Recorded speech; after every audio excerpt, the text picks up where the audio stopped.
Y en esta mañana me gustaría compartir el primero de dos mensajes que versan alrededor de un tema creo que es importante, que es ¿qué pide Dios de ti? No sé si alguna vez os habéis preguntado acerca de esa expresión, qué es lo que pide Dios de ti, qué es lo que pide Dios de mí, qué es lo que está pidiendo de cada uno de nosotros.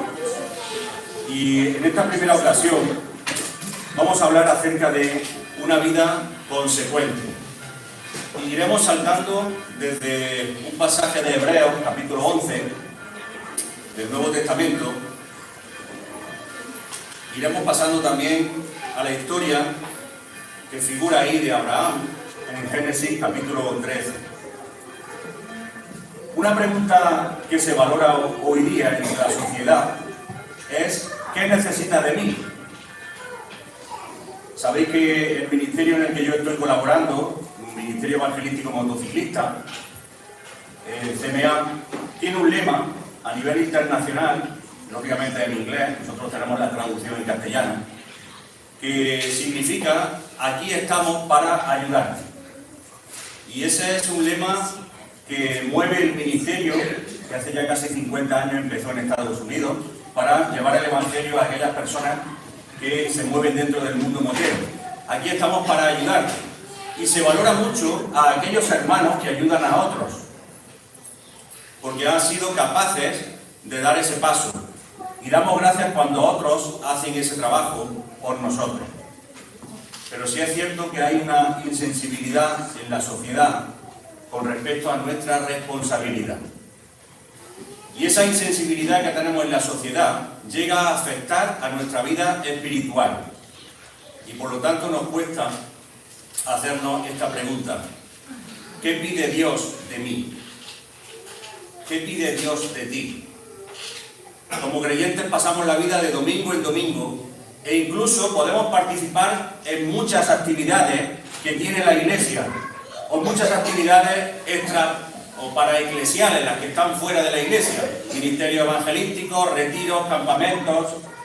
Pasamos nuestra vida haciendo todas estas cosas, pero quizás por miedo a recibir la respuesta no tomamos un momento para preguntarnos qué es lo que Dios está pidiendo de mí y si estoy dando lo que Él me pide. Vamos a leer en el capítulo 11 de Hebreos los versículos 8 al 10 y 13 al 16. Capítulo 11, versículo 8 dice allí: por la fe Abraham, siendo llamado, obedeció para salir al lugar que había de recibir como herencia, y salió sin saber a dónde iba. Por la fe habitó como extranjero en la tierra prometida, como en tierra ajena, morando en tiendas con Isaac y Jacob, coherederos de la misma promesa, porque esperaba la ciudad que tiene fundamento, cuyo arquitecto y constructor es Dios. Versículo 13. Conforme a la fe, murieron todos estos sin haber recibido lo prometido, sino mirándolo de lejos y creyéndolo y saludándolo y confesando que eran extranjeros y peregrinos sobre la tierra. Porque los que esto dicen claramente dan a entender que buscan una patria, pues si hubieran estado pensando en aquella de donde salieron, ciertamente tenían tiempo de volver, pero anhelaban una mejor, esto es, celestial, por lo cual Dios no se avergüenza de llamarse Dios de ellos, porque les ha preparado una ciudad. La vida de Abraham es un ejemplo de obediencia, de una vida de fe consecuente. Su obediencia a Dios es la prueba palpable de su fe. Tener una vida de fe no es algo extraordinario. Todos conocemos a Abraham como el padre de la fe. Pero algunas veces, cuando hemos hablado, yo en el caso mío con algunos alumnos en el instituto, he hablado acerca de la fe, yo le hablo que la fe no es algo extraordinario, ni es algo exclusivo de los creyentes. Si yo preguntara a cada uno de vosotros, imagino que todos vais a volver a vuestra casa, ¿no? Pero si yo preguntara, ¿vais a volver a vuestra casa hoy cuando terminemos el culto? ¿Qué me diríais? Que sí, ¿verdad? Todos hemos salido de nuestra casa pensando en que vamos a regresar a nuestra casa. Algunos se han dejado la comida a medio hacer, para luego llegar y terminarla, ¿verdad? Esa respuesta equivale a tener fe. Hasta los incrédulos tienen fe. Dios ha compartido con el ser humano la capacidad de tener fe. Eso no lo tiene un animal. Un perro no sabe lo que es la fe. Pero cualquier ser humano tiene fe. Tiene fe en que van a estudiar una carrera, en que van a encontrar un trabajo, que eso ya es tener mucha fe. En que el gobierno va a solucionar todos los problemas, también es tener mucha fe. En que España no se va a hundir más de lo que está, a nivel ético, a nivel moral, eso también es tener fe. Pero esa capacidad ha sido compartida con Dios. Pero cuando tenemos una fe consecuente, como la que tenía Abraham, entonces respondemos, como dice Santiago capítulo 4, versículo 13 al 17. Allí dice Santiago: vamos ahora, los que decís hoy y mañana, iremos a tal ciudad y estaremos allá un año, traficaremos, ganaremos. Y sigue diciendo: en lugar de lo cual deberíais decir, si el Señor quiere, viviremos y haremos esto o aquello. Pero ahora os jactáis en vuestras soberbias. Toda jactancia semejante es mala, y al que sabe hacer lo bueno y no lo hace le es pecado. Tener una vida de fe consecuente es saber quién es nuestro Dios, vivir agradándole en todo y con dependencia total a Él. Y eso no lo puede tener una persona que no haya tenido una experiencia con Dios. Eso no lo va a tener una persona que dice que Dios no existe, aunque Dios haya compartido con ellos la capacidad de tener fe. Pero esta fe consecuente no lo va a tener una persona que no haya tenido ese encuentro y haya puesto su confianza en Dios. Porque tener fe en una vida consecuente es no confiar en nuestras fuerzas y en vigilar nuestras debilidades. Y los seres humanos, en general, van a confiar en sus fuerzas y le van a quitar importancia a sus debilidades. Y si nosotros tenemos este tipo de fe, nos llevará a obedecer a Dios en todas las áreas de nuestra vida. ¿Tienes una vida de fe religiosa? ¿O tienes una vida de fe consecuente? Isaías capítulo 1, versículo 11 al 20, lo tenéis ahí para poder leerlo. Os recomiendo que lo leáis, un texto bastante impresionante cuando uno lo lee. Los versículos del 11 al 20 de Isaías capítulo 1. Pero yo quiero leeros una parte de ese pasaje. Y allí dice Dios: cuando extendáis vuestras manos, yo esconderé de vosotros mis ojos. Cuando extendáis vuestras manos al cielo, en dirección a Dios, yo esconderé de vosotros mis ojos. Quitaré la cabeza, apartaré la mirada. No como hizo el Señor con Pedro, que le miró directamente a la cara, y Pedro se arrepintió en aquel momento de lo que había sucedido, sino que cuando nosotros levantamos nuestras manos a Dios, Él esconde de vosotros mis ojos, dice Él allí. Asimismo, cuando multiplicáis la oración, yo no oiré. Llenas están de sangre vuestras manos. Lavaos y limpiaos. Quitad la iniquidad de vuestras obras delante de mis ojos y dejad de hacer lo malo. Aprender a hacer el bien, buscar el juicio, restituir al agraviado, hacer justicia al huérfano, amparad a la viuda, y venid luego, dice Jehová, y estemos a cuenta.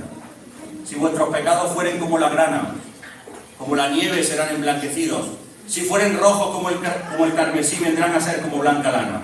Si quisiereis y oyereis, y esto es muy importante, ¿queremos escuchar la voz de Dios? Eso sería otra pregunta, ¿verdad? Que no es el tema de hoy.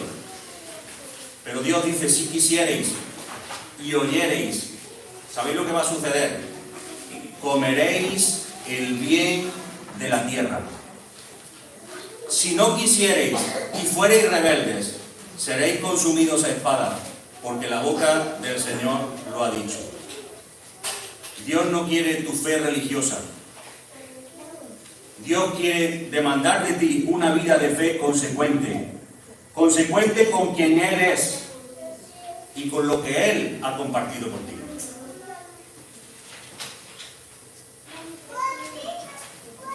Hoy nadie va a juzgar tu vida de fe. Es algo que te corresponde a ti delante del Señor. No es a mí a quien tienes que dar cuenta. Yo no soy tu Señor. En la vida de Abraham vemos un ejemplo de vida de fe consecuente. En sus decisiones y en sus prioridades, en sus metas de vida y en sus aspiraciones. Y este ejemplo de vida debe servirnos a nosotros para cambiar nuestra vida de fe religiosa en una vida de fe consecuente. Hay una palabra clave en todo este pasaje, no sé si lo habéis notado, bueno, hay varias. Pero en este pasaje que hemos leído hay una palabra importante. Y la palabra importante es extranjero. Extranjero. Y extranjero es importante en este pasaje, o fundamental diría yo, entender lo que es vivir como extranjero. Vivir como extranjero es vivir en su tierra. Vivir en tu tierra sin arraigo a ella. Una vida de fe consecuente en tus decisiones, decíamos, ¿verdad? Vamos a saltar a Génesis capítulo 13. Génesis capítulo 13, versículo 9. Ahora hemos dado un salto en el tiempo. Y vamos a saltar a un momento de la vida de Abraham, donde se tuvieron que tomar unas decisiones importantes. Génesis capítulo 13. Subió pues, perdón, el 9, a partir del 9, estaba leyendo el 1. No está toda la tierra delante de ti. Yo te ruego que te apartes de mí. Si fueres a la mano izquierda, está hablando Abraham, a Lot, yo iré a la derecha. Y si tú a la derecha, yo iré a la izquierda. Y alzó Lot sus ojos y vio toda la llanura del Jordán, que toda ella era de riego, como el huerto de Jehová, como el huerto del Edén, como la tierra de Egipto en la dirección de Zoar, antes que destruyese Jehová a Sodoma y a Gomorra. Entonces Lot escogió para sí toda la llanura del Jordán, y se fue Lot hacia el oriente, y se apartaron el uno del otro. Y Abraham acampó en la tierra de Canaán, en tanto que Lot habitó en las ciudades de la llanura, y fue poniendo sus tiendas hasta Sodoma. Antes hemos leído en Hebreo que Abraham habitó en tiendas de campaña, ¿verdad? Aquí aparece también Lot habitando en tiendas de campaña. Pero termina el versículo 12 diciendo que fue poniendo cada vez sus tiendas hasta Sodoma. Lo queramos o no, es inevitable tener que tomar decisiones. Nuestra vida está llena de decisiones. Algunas decisiones van a ser sencillas, cotidianas, pero otras van a ser más complejas, que implican consecuencias para la vida de otros o para nuestra propia vida. Y la pregunta que yo quiero haceros aquí es: ¿cómo tomar decisiones que muestren una vida de fe consecuente? ¿Cómo vas a tomar tus decisiones que vayan a demostrar a los demás tu vida de fe? Pero no tu vida de fe humana, sino tu vida de fe consecuente, real, con respecto al Señor. En este pasaje tenemos dos parientes, dos compañeros inseparables, con una multitud de experiencias vividas juntos. Recordad que en el viaje que ellos habían salido de Ur de los Caldeos habían pasado años. Salieron de Ur juntos cuando Dios llamó a Abraham. Llevaban viajando durante muchos años, y en todos esos años Dios iba marcándoles el camino. Como dice el Salmo 121, versículo 8, el Señor ha guardado su salida y su entrada, y eso era una realidad que ellos habían experimentado. Lo habían experimentado en Egipto, cuando Abraham dijo que su mujer era su prima. Y Faraón fue a tomarla por mujer, era hermosa, con más de 70 años. No quiero imaginar cómo sería Sara con 25. Pero con más de 70 era una mujer más hermosa de toda la tierra, y Faraón quería tomarla como mujer, y Dios le mandó allí algo a Faraón que le temblaba las piernas. Porque Dios estaba protegiendo a Faraón, perdón, a Sara, y estaba protegiendo a Abraham. Pero después de vivir esa experiencia donde fueron enriquecidos en Egipto, salió también de allí y le volvió a pasar otra vez con otro rey cananeo, y otra vez pasó lo mismo, y Dios volvió a defenderlo otra vez. Y llegan a la zona, después de tantas riquezas, donde está allí la llanura de Canaán, la llanura de Sodoma y de Gomorra.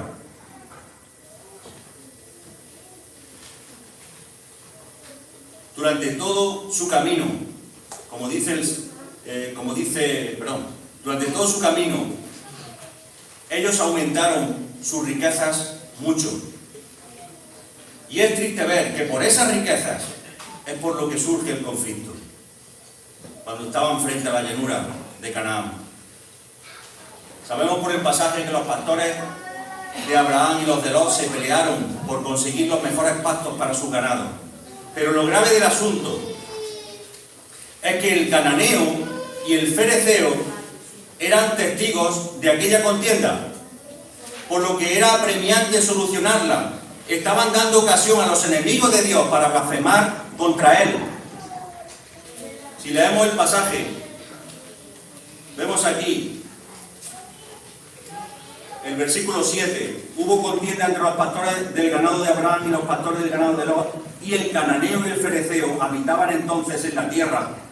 El problema se acrecentaba con la existencia a su alrededor de estos dos pueblos, porque eran testigos de aquella contienda, por lo que era apremiante solucionarla. No podían dejar pasar que aquel conflicto llegara más lejos. Estaban dando ocasión a los enemigos de Dios para blasfemar contra Él. Estaban tirando el testimonio delante de aquellos que adoraban a otros dioses. Quizá con el paso de los años también Abraham había podido testificar que él estaba allí porque su Dios se lo había dicho. Y ahora estaban viendo cómo sus pastores estaban peleando por ver quién disfrutaba primero con las riquezas de aquella tierra.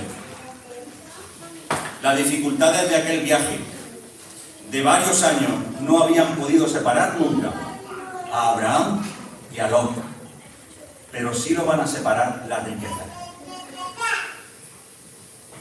Es triste ver que cuando estaban disfrutando de las bendiciones de Dios, surge el altercado. Y eso es triste verlo en todas las situaciones de la vida. Es triste ver cuando una iglesia está recibiendo bendiciones y es cuando el diablo mete el altercado. Y además, el altercado por algo tan banal y tan humano como es la riqueza. Habían salido de Ur con todo lo que tenían. Dios les había bendecido mucho más. Y ya tenían, dice el texto, que tenía Abraham ovejas, vacas, ganado. Y Lot lo mismo, tenían ovejas, vacas, ganado. Era lo máximo que podían tener en aquel tiempo. Ya no había más. Tenían oro, riquezas. Tenían fuente de generar más riqueza, como era el ganado. Y es triste ver que aquello, cuando Dios le estaba bendiciendo y estaban en su punto más alto, surge el conflicto. Nos dice el versículo 2 que Abraham era riquísimo en todo. Y el versículo 5 que Lot tenía también muchísimas riquezas. Pero eso estaba impidiendo que pudiesen habitar juntos en el mismo lugar, como dice el versículo 6. No podían estar juntos. Porque lo que estorbaba la relación entre ellos no era su forma de ser. No era su carácter. Eran las riquezas. Y las riquezas estaban impidiendo el poder estar juntos. Un problema que hasta ahora no habían tenido. Cuando surge el conflicto entre nosotros, es en esos momentos donde tenemos que mostrar nuestra vida de fe consecuente. Cuando está surgiendo el conflicto, no antes, con la bendición. Cuando viene el conflicto, tenemos que mostrar nuestra vida de fe consecuente. Y en este pasaje, el ejemplo de vida de fe consecuente lo vemos en la decisión que toma Abraham en ese conflicto, porque es Abraham el que toma la iniciativa, no es Lot, es Abraham. Y la decisión comienza, en los versículos 8 y 9, la primera parte, comienza con una petición de paz, y esa petición de paz no es una petición de paz normal, sino que está hecha con palabras fraternales. No hay altercado, dice Abraham, yo te ruego, no hay altercado, yo te ruego que te apartes de mí. Proverbios 15:1 dice, la blanda respuesta quita la ira, mas la palabra áspera hace subir el furor. Esa petición de paz, con palabras fraternales, no frena el camino a la resolución del conflicto. ¿Entendéis esto, verdad? Haya paz entre nosotros, no haya altercado, yo te ruego que te apartes de mí. La única resolución al conflicto era esa. Y porque usemos palabras de amor, Las palabras de amor no resuelven conflictos.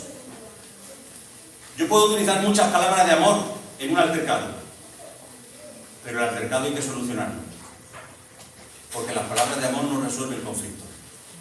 Y Abraham utiliza una petición de paz con palabras fraternales. Y además, Abraham llega más allá. Por eso es ejemplo para nosotros, lógicamente. Yo no llegaría quizá a hacer lo que ha hecho aquí Abraham. El mundo seguro que no lo va a hacer, lo voy a decir ahora. Pero Abraham sí lo hace, por eso es ejemplo nuestro. Y debemos de ir a ese ejemplo. Pero en la segunda parte del versículo 9, ahí hace él una petición de paz equitativa. Abraham era su tío. Y todos sabemos lo que serían las costumbres en aquel momento, ¿verdad? Siendo Abraham el tío. Pero además de que Abraham sea el tío, Lot le acompañó porque quiso. El llamado lo tuvo Abraham, no lo tuvo Lot, de salir de Ur de los Caldeos. Y la promesa de posesión de aquella tierra donde estaban era para Abraham, no para Lot. Pero la decisión que toma Abraham está guiada no por sus derechos humanos o incluso espirituales, porque la promesa de Dios era para Abraham, ahí hay un derecho espiritual. Porque Abraham además era mayor que Lot, era su tío, y Lot había acompañado porque quería, por lo tanto tenía otro derecho humano. Pero su decisión no está guiada por esos derechos, sino por su vida de fe consecuente, con quien es su Dios al que obedece y al que va a rendir cuentas. Y Abraham toma una decisión pensando en Dios y pensando en cómo es Dios y qué haría Dios en su lugar, porque sabe que un día rendirá cuentas delante del Señor. Dios ya le había prometido en el capítulo 12, versículo 3, bendeciré a los que te bendijeren y a los que te maldijeren, maldeciré. Cuidado, Lot, que lo has visto en Faraón. Cuidado, Lot, no vaya a ser que Dios te maldiga por enfrentarte a mí. Cuidado, Lot. ¿Fue eso lo que hizo Abraham? No se trata de resolver el conflicto como lo harían los cananeos, o como lo harían los fereceos, o como lo harían las personas normales de la sociedad, sino de tener una actitud de vida que muestre a los demás, mediante nuestras decisiones, al Dios que amamos y servimos. Por lo tanto, Abraham decidió compartir aquella inmensa tierra que Dios le había prometido con Lot. Aún más, no solo la compartió, le dejó escoger. Él no reclama su derecho de escoger primero, sino que lo cede a Dios y lo hace por causa de la paz. Dice Mateo capítulo 5, versículo 5, bienaventurados los mansos, porque ellos recibirán la tierra por heredad. Y el versículo 9 sigue diciendo allí el Señor, bienaventurados los pacificadores, porque ellos serán llamados hijos de Dios. Qué difícil es renunciar a nuestro derecho por encontrar la solución de los conflictos. En el versículo 10 y 11 encontramos también una lección importante. Allí vemos que Lot alzó los ojos y vio toda aquella llanura, y él escogió para sí toda la llanura del Jordán, dice el versículo 11.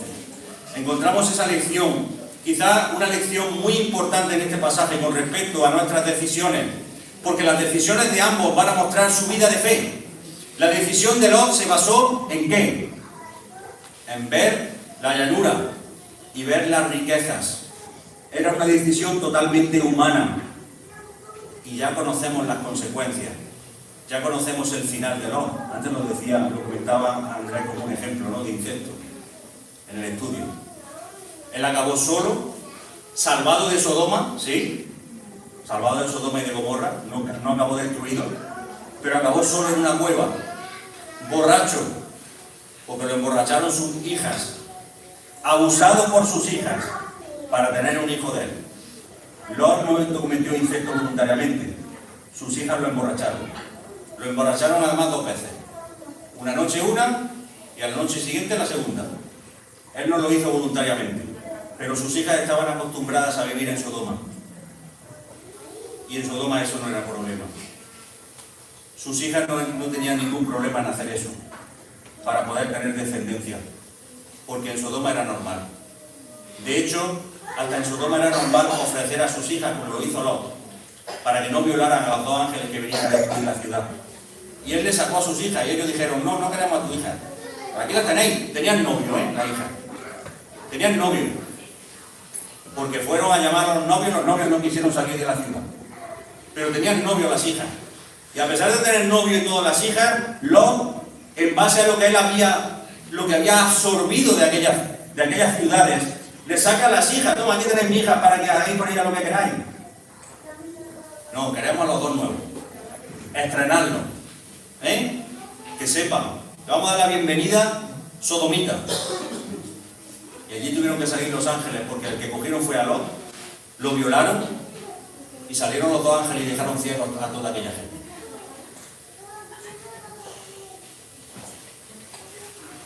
Lot tenía puesta su mirada en aquella hermosa tierra, que le haría aún más rico. Antes hablaba Andrés sobre las profecías, ¿verdad? Anda que si Lot hubiera sabido el final, ¿habría tomado esa decisión? ¿Habría puesto sus tiendas en aquella llanura? Si hubiera tenido una visión del final. Pero Lot vio la tierra, una tierra hermosa, una tierra con pastos verdes, que le harían aún mucho más rico. Y cuando nosotros tomamos decisiones humanas, las consecuencias van a ser imprevisibles, porque no están en nuestro control. Lot no controló nada a partir de ahí. Él fue poniendo las tiendas cada vez más a Sodoma, era lógico, ¿verdad? No voy a ir a comprar todos los días a Linares si vivo en Carbonero, ¿no? Pues voy a poner mi casa a Linares, para que me tengo que pegar el viaje siempre de ir a comprar al pueblo, Digo, mira, para ahorrarme el camino diario, pues voy poniendo mis tiendas cada vez más cerca, para andar menos, cada vez más cerca. Y ya que estoy cerca, pegado, digo, ¿para qué voy a venir a una tienda? Voy a comprarme una casa, si tengo dinero para eso. Me compro una casa en Sodoma. Y eso fue lo que pasó. Algo totalmente natural. Ahí no hay mano oscura por detrás. Algo que pasaría a cualquier ser humano y que puede pasarnos a nosotros si nos descuidamos. Que a pesar de haber visto la experiencia de Dios, estuvo tan ciego de dejarse arrastrar por su decisión primera, hasta que el diablo lo llevó a Sodoma. Y cuando estaba en Sodoma, ¿qué pasa? Aquí tenéis a mi invitado, no, aquí tenéis a mi hija. Pero hombre, no. ¿Cómo que a tu hija? ¿Tú es que ya has olvidado quién es el Dios al que sirve? A pesar de eso, Dios le ayuda. Y Dios le da la oportunidad de salir. ¿Cómo? Por lo que tenía puesto. No salió con nada más de aquella ciudad. Cuando tomamos decisiones humanas, las consecuencias son imprevisibles, porque no controlamos nada. Y rara vez nos van a llevar al éxito. A lo mejor alguna vez tienes suerte, pero rara vez te llevan al éxito.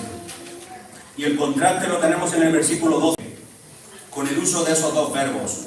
Abraham acampó, dice el versículo 12, en la tierra de Canaán. Y ahí utiliza también otro verbo.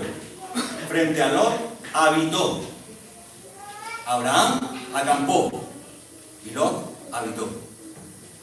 Y acampar equivale a algo transitorio, sin un lugar fijo, sin echar raíces, pero habitar conlleva un arraigo, algo duradero. Hermanos, nuestras decisiones están basadas en nuestras prioridades. Vamos a decidir en función de aquello que priorizamos. ¿Qué priorizas en tu vida? Las prioridades de Lot eran diferentes a las de Abraham. Abraham buscó la paz, evitó tirar el testimonio frente a aquellos pueblos idólatras. Estaba preparado cuando acampaba en tiendas de campaña para cuando Dios le indicara qué camino tenía que seguir. En cambio, Lot buscaba la riqueza. Esa era su prioridad. Y había anclado su vida a aquella tierra. Habitó en la llanura y después habitó en Sodoma. Su camino futuro había quedado fijado en aquella decisión y las consecuencias fueron una vida de fe perdida. Dice 1 Corintios 3:15, si la obra de alguno se quemare, él sufrirá pérdida, si bien él mismo será salvo, aunque así como por fuego. Por lo tanto, estábamos hablando de que Dios pide de nosotros una vida de fe consecuente. Y hemos visto que una vida de fe consecuente debe estar inmersas también nuestras decisiones, pero también nuestras metas. ¿Cuáles son tus metas de vida? Tus metas de vida estarán marcadas por tu esperanza. Y ahí vamos a saltar otra vez a Hebreos capítulo 11. Acompañadme de nuevo a Hebreos capítulo 11. Los versículos 8 al 10 que hemos leído anteriormente. Ahí vemos las metas de vida de Abraham. ¿Te has parado a pensar alguna vez cuáles son tus metas? Alguno me dirá, yo no tengo meta ninguna. Bueno, vamos a quitar esa actitud pasotista de la historia. ¿Cuáles son tus metas de vida? Si eres estudiante, aquí tenemos varios estudiantes, tendrás metas a corto plazo, como por ejemplo, terminar tu estudio, ¿verdad? O encontrar un trabajo. Encontrar un trabajo no cualquiera, sino donde puedas sentirte realizado o realizada. Quieres trabajar en lo que estás estudiando. Eso es lo que hemos querido todos los estudiantes. Lo hayamos podido hacer o no, esa es la meta de un estudiante. Y esas metas son importantes, pero no son las metas más importantes. Las metas importantes son las metas de vida. ¿Y qué es una meta de vida?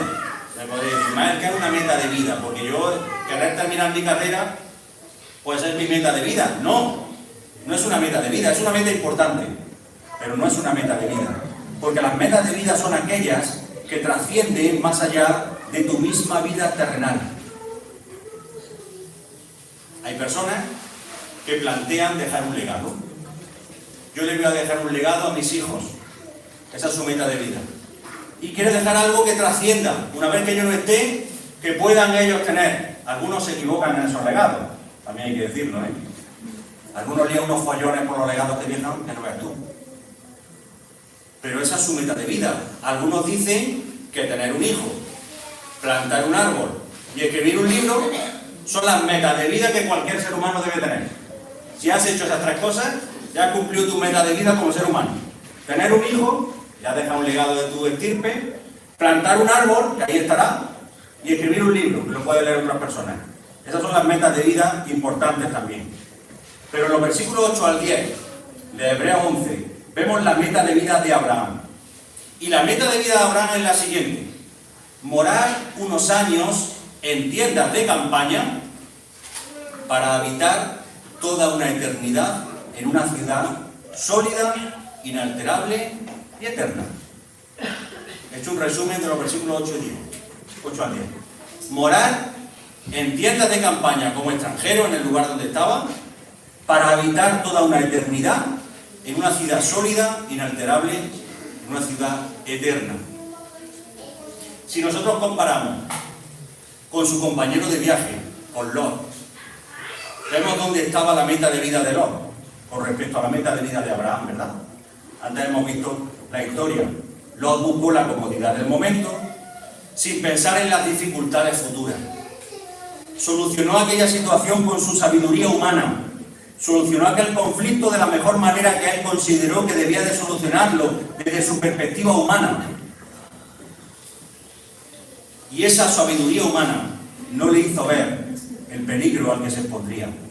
No pensó en su meta de vida, sino que se limitó a metas más cortas que no le mostraban un camino seguro. No tenía una ruta clara. Y iba solucionando las situaciones conforme se le iban apareciendo sin tener una meta eterna, sin tener una visión trascendental. Abraham seguía en cambio la ruta marcada por Dios.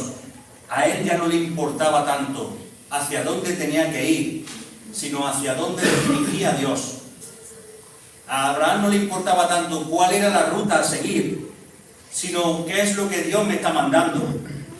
Hay algo que no hemos comentado que es importante que lo tengamos aquí en mente. Yo lo tengo en mente, pero a lo mejor tengo un concepto un poco diferente, pero quiero transmitirlo a vosotros. ¿Pensáis que Abraham no conocía la tierra de Canaán?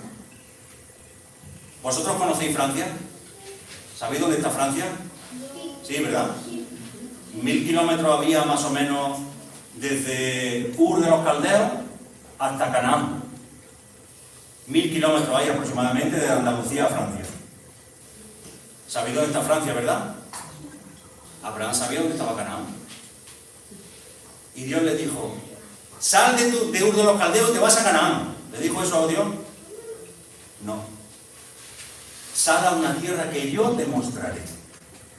Pero Abraham no le dijo, Señor, ¿qué tierra? Porque me conozco toda la tierra, todos los países. Dime qué país es para saber las maletas que me tengo que llevar. Salió con todo lo que tenía. Se llevó todo. Yo no sé a dónde voy. Yo imagino que cuando Dios lo llevó a Canaán, y estando en Canaán le dijo, en el capítulo 13 también al final, que vuelve a repetir la promesa, le dijo, todo esto que estás viendo, todo, eso no lo hemos leído, pero está al final del capítulo 13 de Génesis. Todo esto que estás viendo, después de haber tomado las decisiones que habían tomado, todo esto es tuyo. O me lo podría haber dicho antes, me hubiera traído el bañador. Abraham salió sin importarle la ruta. A Abraham no le importaba dónde estaba el viaje, qué viaje era. Solamente le importaba obedecer la voz de Dios. Por lo tanto, las rutas de Abraham eran rutas siempre claras. Él tenía clara su ruta, la que Dios marcara. ¿No? Cuando salimos de viaje y decimos, ¿ya va el GPS? Sí, ya estoy tranquilo. ¿Han metido la dirección en GPS? Sí, ya vamos tranquilos. Luego te encuentras GPS que no está actualizado y nos meten a nosotros cuando fuimos a Málaga por una autovía que todavía no existía. Estaba en construcción. Toda la sierra de Málaga. Madre mía de curvas que hay allí. Íbamos con un grupo de jóvenes, varios coches, irlandeses también, los irlandeses echando fotos allí a todos los montes pelados de Málaga. Pero nosotros diciendo, hay que ver que venimos un día a la playa y estamos haciendo 200 o 300 kilómetros, lo hicimos. Y decía, si el GPS me decía que la autovía está aquí, ya me paré una vez. El coche, paro el coche, me bajo, Débora se baja, José Mari. Digo, mira, estamos ahora mismo debajo de la autovía. Aquí está el GPS. Y ya miro, efectivamente, ahí había un puente que no estaba construido. Estaban las piedras puestas. Las piedras esas que ponen para sostener. Y las piedras, digo, mira dónde está la autovía. Pero no está. El GPS iba por delante en el tiempo. Bueno, al final ya pusimos otra dirección y ya nos llevó como pudimos. Cuando cogemos el GPS, vamos confiados, porque la ruta no la marcamos nosotros. La marca el GPS. La ruta de Lot se la buscó él. La ruta de Abraham la indicaba Dios. Esa es la diferencia. Cuando uno elige sus propias metas de vida, a cuando esas metas de vida uno tiene claro que están bajo la mano de Dios. Cuando lo principal en nuestra meta de vida es agradar a Dios. Abraham, en esa ruta marcada por Dios, lo único que necesitaba, aunque se llevó todo lo que tenía, era estar preparado. Lo único que necesitaba Abraham era estar preparado. Lot tuvo que solucionar muchos problemas, él solo. Y además, otro problema que le vino bastante grande, ¿sabéis quién se lo tuvo que solucionar? Abraham. Muy poquito. Al siguiente capítulo aproximadamente, cuando 5 reyes de Canaán atacaron a Sodoma y los cogieron a 2 presos, entre ellos a Lot.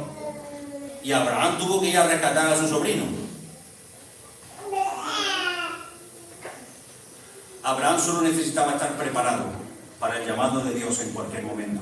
Tenía en mente aquella promesa de la herencia prometida de Dios y eso marcaba todas sus metas, como lo dice Hebreos capítulo 11. En su mente no estaba la tierra prometida que él estaba pisando en ese momento, sino la que Dios le iba a indicar, y él sabía que era una superior, que a lo mejor era esa, a lo mejor. Pero él esperaba una ciudad, una herencia prometida de Dios, una herencia mucho más excelente. La promesa de salvación que tienes de Dios marca tus metas. Porque todos los que estamos aquí, si somos creyentes, ya hemos dicho al Señor, Señor, quiero que reines en mi vida, Señor, quiero ser salvo. Esa promesa que Dios te ha hecho, marca tus metas. Hemos leído en el versículo 9 al 10, por la fe habitó como extranjero en la tierra prometida, como en tierra ajena, morando en tiendas con Isaac y Jacob, coherederos de la misma promesa, porque esperaba la ciudad que tiene fundamentos, cuyo arquitecto y constructor es Dios. Esperaba con fe, una fe consecuente en Dios, una ciudad mucho más excelente que aquellas que estaban en la hermosa y fértil llanura de Canaán. Una ciudad duradera, una ciudad inalterable, a la medida de su diseñador, a la medida de Dios, su constructor. No una ciudad construida con manos de hombres, sino una ciudad construida por el propio Señor. Y por un momento, hermano, y amigo, quiero que pienses en cuáles son las metas que estás planteando para tu vida. ¿Cuáles son las metas que estás planteando? Y cuando pienses en esas metas, quiero que evalúes cuáles de esas metas son consecuentes con lo que Dios pide de ti. Con una vida de fe, con una vida que busca agradar a Dios y con una vida que tiene en mente la morada celestial. Hermano, al igual que Abraham, fijaros que menciona a Isaac y Jacob, hijo y nieto. Oye, me sacaste de Ur de los Caldeos, saca a mi hijo, saca a mi nieto, me sacas de Ur de los Caldeos para darme una tierra que no me la das, que no me la das, que estoy encima en la tierra y todavía no me la has dado. Pero es que nace mi hijo y a mi hijo tampoco se la das. Pero es que nace mi nieto y a mi nieto tampoco se la das. Y pasan 400 o 500 años después y es Josué con el pueblo de Israel el que entra en aquella tierra prometida. Ahora ya en la tierra de Israel. ¿Por qué me llamas si no me la vas a dar? Por eso dice Hebreo que en su mente no estaba la posesión de la tierra misma. Estaba en la mente la herencia de Dios. Una mucho más excelente, mucho más grande, mucho más eterna. Tenemos, hermanos, la necesidad de centrarnos en metas de vida eternas, no en metas de vida a corto plazo. ¿Queremos que la gente se convierta? Claro que sí. ¿Queremos que la iglesia se llene de creyentes? Claro que sí. ¿De personas salvadas, rescatadas? Claro que sí. Pero si no lo vemos en nuestra vida, no debemos de frustrarnos, porque nosotros no seguimos esas metas, que son metas buenas, que pueden ser inmediatas. Nosotros seguimos metas eternas. Y la meta eterna está en cumplir el mandato del Señor. Ese es nuestro objetivo. Y si lo hacemos, lo estaremos cumpliendo. Estaremos cumpliendo nuestra meta y moriremos habiendo cumplido nuestra meta. Pero a lo mejor la iglesia éramos 10 y seguimos 11. Bueno, ¿pero hemos cumplido nuestra meta? Sí. ¿Lo hemos hecho de manera honorable y honrosa delante del Señor? Sí. ¿Lo hemos hecho con excelencia? Sí. Porque si has fallado, ahí no vamos a entrar. Pero si lo has hecho de esa manera, tus metas las has cumplido, claro que sí. Porque nuestras metas son metas de vida eternas, consecuentes con nuestra vida de fe. Y en los versículos 13 al 16 de Hebreo 11, vemos también una fe, una vida de fe consecuente en nuestras aspiraciones, en tus aspiraciones.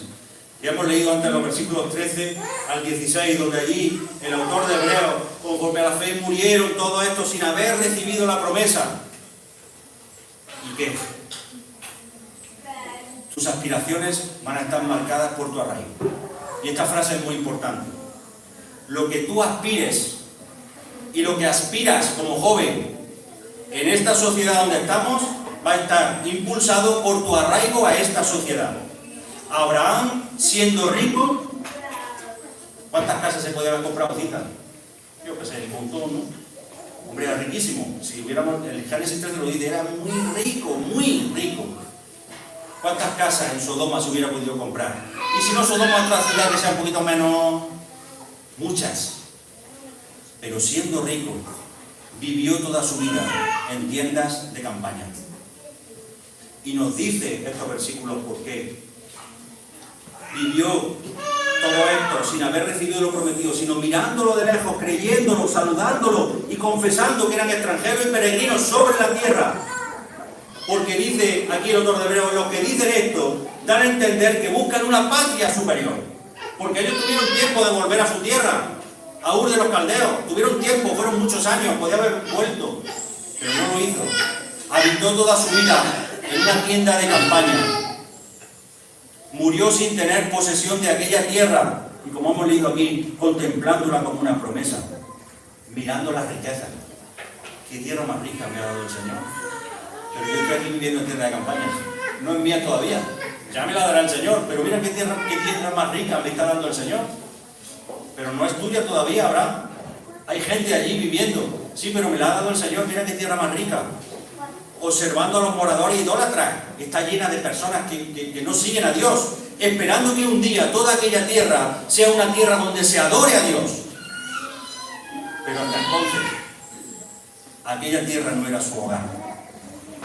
Vivió en la tierra prometida como un extranjero, en una tierra extraña, no apta, de la misma manera que hoy nosotros vivimos en una tierra que no es apta para nosotros por culpa del pecado. Una tierra que está pidiendo su restauración. Y Romanos capítulo 8, los versículos 19 al 23, allí dice aquella frase que os voy a leer: porque también la creación misma será libertada de la esclavitud de corrupción a libertad gloriosa de los hijos de Dios, porque la creación está gimiendo para ser restaurada. Y en los versículos 13 al 14, Abraham nunca pensó en asentarse, en construir su propia ciudad. Vivió como extranjero. Él no pensó en coger un trocito de aquella tierra y hacer una ciudad, aunque Dios le había dicho que eso era suyo. Tanto Abraham como sus descendientes vivieron y murieron con la esperanza de ver el momento que Dios había determinado. Y a lo mejor nuestra vida espiritual es así. Pero el tiempo que estemos aquí, tenemos que vivir con la aspiración de cumplir lo que Dios nos ha encomendado.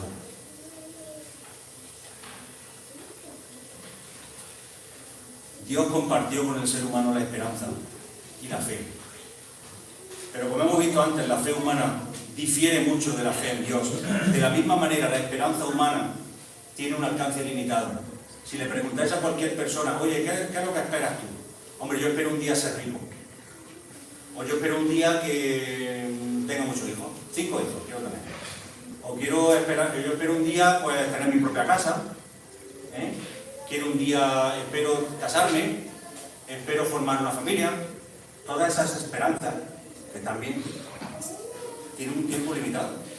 Cuando ya te casas, ya has cumplido esa esperanza, ha desaparecido, ¿verdad? Cuando te compras una casa, esa esperanza ha desaparecido. Y la esperanza humana siempre está anhelando cosas cortas y nunca se satisface, porque tiene un tiempo limitado. Pero la esperanza en Dios tiene un alcance eterno. Los que hemos aceptado a Dios como el Señor de nuestra vida, tenemos que mostrar una fe consecuente a los demás y una esperanza duradera. Tenemos que demostrar a los demás dónde está nuestra esperanza. No está en cosas pasajeras, en cosas limitadas, sino en cosas eternas. Por lo tanto, tus aspiraciones de vida van a reflejar en qué medida tu fe y tu esperanza están en Dios. Y el versículo 15 nos habla que nuestras aspiraciones naturales van a estar influenciadas por nuestro entorno, por el entorno natural que te rodea y también por cómo te fusiones con él. Tus aspiraciones aquí no son las mismas que un africano de Gabón. De acuerdo a lo que estés fusionado en esta sociedad donde has nacido y criado, así van a ser tus aspiraciones. Para un hombre de Centroáfrica, sus aspiraciones son no morir comido por un león o matado por un señor de la guerra, encontrar agua limpia para beber o encontrar agua simplemente y comida. Para un europeo, las aspiraciones son no busca comida, no busca agua porque abre el grifo y la tiene, no busca comida porque va al Mercadona y compra comida, se encuentra seguro. Lo que buscamos ya que es ampliar nuestro bienestar, ¿no? Si tengo un piso me compro una casa, si tengo un coche me compro un coche mejor, si tengo esas son nuestras aspiraciones europeas. Pero es que al de Centroáfrica le enseñan a sus hijos a buscar agua, a no morir y a buscar comida. ¿Y nosotros qué le enseñamos a nuestros hijos? A que estudien carreras para ganar más dinero, ¿no? Si no eres médico, si eres albañil, poco te vas a poder comprar. Niño, estudia, o quieres acabar trabajando en el campo. Hombre, todos los trabajos son honrosos, y eso lo decimos con la boca pequeña, ¿vale? Ninguno queremos que nuestros hijos trabajen por ahí, en trabajos muy malos. Yo recuerdo siempre tengo en mente un albañil, donde la empresa que yo estaba trabajando en Bailén, que tenía yo que hacerle la ficha de riesgos laborales, y entré yo a un sótano de la casa, el sótano me llegaba el agua por la rodilla, él estaba metido dentro de ese agua en un lugar insalubre, sin ventanas, una humedad impresionante, llevaba el T8 ahora ahí dragando barro, que yo no bajé, me quedé en la escalera. Yo cuando vi con las botas, por la rodilla el agua, yo aquí te espero, ven para acá. El muchacho vino, uno de baño era. Y yo dije, me está firmando una hoja de riesgos laborales, como que se cumple los riesgos laborales, digo, si aquí le va a dar al pobre de una neumonía para arriba. ¿Esos trabajos los queremos para nosotros? No, queremos trabajos mejores. Esa es nuestra filosofía de vida. Por tanto, es ahí donde nosotros tenemos que poner el objetivo. Ya no debe ser el entorno que te rodea el que marque tus aspiraciones, sino una fe y esperanza consecuentes en Dios. Y como Abraham transmitió esa esperanza a sus hijos, por eso dice el texto, tanto Abraham como Isaac como Jacob vivieron de la misma manera. Isaac no se hizo una casa, y Jacob tampoco. Vivieron de la misma manera que le habían transmitido su padre, esperando, dice Hebreos, una ciudad que tiene fundamento superior. Como Abraham transmitió a sus hijos, así nosotros tenemos que transmitirlo a los nuestros.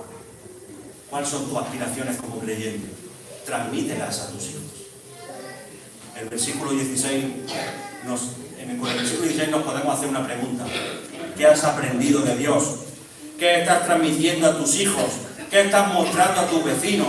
¿Cuál es el entorno natural con el que estás fusionado o con el que estás fusionado? Si es la vida espiritual, si tú me dices a mí que tus aspiraciones son espirituales y que estás fusionado con la vida espiritual, donde el amor de Dios y el amor al prójimo, el amor a los hermanos, el amor por la palabra de Dios, el perdón y la humildad marcan tu vida, y eso es verdad, entonces estás fusionado con Cristo. Eso es Cristo. Así vivió Cristo. Y esas eran las aspiraciones de Cristo. Entonces tus aspiraciones estarán marcadas por una fe consecuente en Cristo, por una vida de obediencia a Cristo, por agradar a Cristo y no a ti mismo. Tus aspiraciones serán como las de Abraham, unas aspiraciones celestiales y no unas aspiraciones terrenales. Si tu vida espiritual es así, Dios no se avergüenza de llamarte Dios tuyo, dice el versículo 16. Porque el versículo 16 yo lo he dicho en positivo, el versículo 16 lo dice en negativo. Que no me avergüence de que me llaméis Dios. Que no me avergüence de que me llaméis Dios. Dios no se avergüenza de llamarse Dios de ellos, porque les ha preparado una ciudad. Que Dios no se avergüence de nosotros. ¿Qué pide Dios de ti? ¿Qué pide Dios de mí? Dios pide una vida que no le produzca vergüenza de que le llamemos Padre nuestro.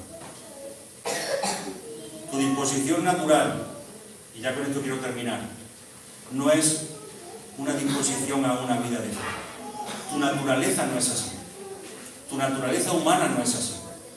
Dice Romanos capítulo 12, versículo 2, no os conforméis a este siglo, sino transformaos por medio de la renovación de vuestro entendimiento, para que comprobéis cuál sea la buena voluntad de Dios, agradable y perfecta. Humanamente hablando, tú vas a tener una lucha interior entre tu naturaleza humana y lo que tú quieras hacer con respecto a Dios. Pero dice el apóstol Pablo en Romanos que tenemos que coger forma, no de este mundo, sino transformar nuestro entendimiento, renovar nuestro entendimiento para poder cambiar nuestra manera, nuestras aspiraciones, nuestras metas y nuestras decisiones. Abraham decidió obedecer a Dios por fe, sin saber a dónde iba, habitando en tiendas de campaña, pero teniendo la certeza de que era lo mejor para su vida, porque detrás de sus decisiones, detrás de sus prioridades y detrás de sus metas y aspiraciones estaba el agradar y obedecer a su Dios. Que sea esto también lo primordial en tu vida. Amén.